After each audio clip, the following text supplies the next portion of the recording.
I made a video about past life placements recently, and I want to talk about Chiron because Chiron definitely has past life elements to it, but it's so expansive that there's just so much to it. So with Chiron, for example, not only is there an element of past life wounding that we bring into this life with us that compounds onto the wounding that we gain in this life, that's also like related. They play out the same patterns and things like that, so there's that connection. But there's also a genetic component to it, because I've seen in a lot of charts that family has a lot of related placements with each other, especially parents with their children.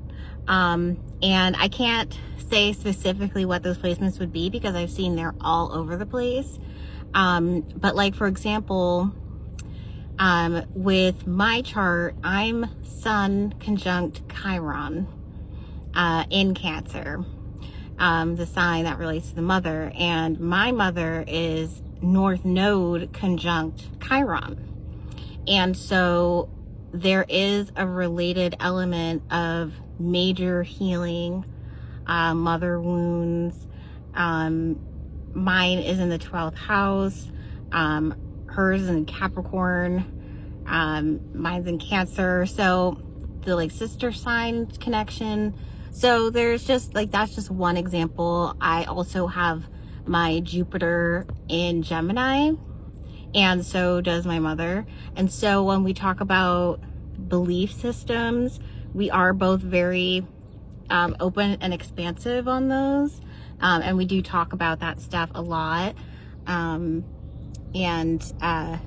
Yeah, so there's just like, that's just an example. But the Chiron, so not only does it have past life elements and the genetic elements that I like to think of as like cosmic DNA, where we bring in literal elements of spiritual stuff from our parents, that we also share with like siblings and things like that, because it all tells a story together, a spiritual story as well.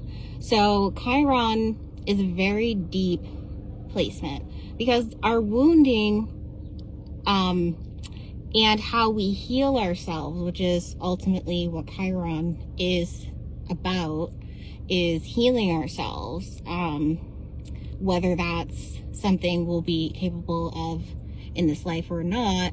But with the healing, we basically face our wounds, our deepest wounds, always by going into like the subconscious as well.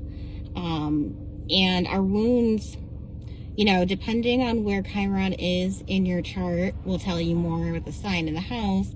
But wounding has to do heavily with our fears, our traumas, our experiences, our anxieties, what's outside of our comfort zone. It has to do with things we've experienced, but things we also will experience, because that's also ingrained in our minds already. So for example, if we have like a desire for something, but we have a lot of fears entangled in that, we're going to feel a lot of anxiety towards that, when in reality we do want that because it's something we already have accomplished. So Chiron is a very complicated placement, and I could talk about it for like so many videos, but I just wanted to touch on how deep it really is. And that's why, if you can get to the root of your Chiron, and deal with the different elements of it and access that healing, it's so beneficial. You really can unlock so much power. So let me know where your Chiron is. Maybe I can tell you a little bit more about your placement and what you can do to help access that healing. And if you're interested in having an asteroid evolutionary astrology reading, you can look to the link in my bio.